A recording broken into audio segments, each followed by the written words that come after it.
let's see, where was I starting? I've really enjoyed this series on Proverbs that Bay Area has been going through and hearing from so many different pastors. I think the thing that's impacted me the most is how much I needed this wisdom, wisdom directly from God for everyday life.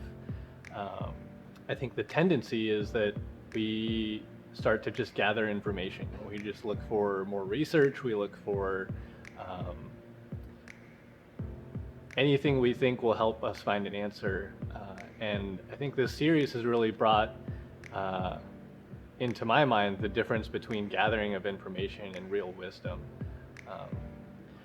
This past week, Greg talked about giving, and he had this point about giving of the first fruits of our finances. And it got me thinking about what other first fruits there are in my life.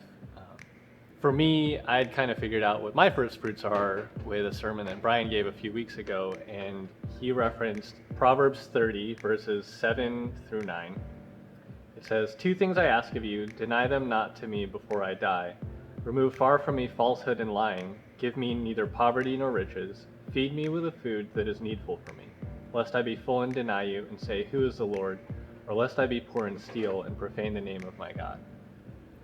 And through that sermon, that verse, and this whole series, I've really come to realize how much I need God's wisdom in every moment of every day. And so something that I've been doing to give the first fruits of my time and mental space is starting every hour and taking the first minute or two and just praying and recentering on Jesus and asking him for wisdom before I go back into whatever I'm doing.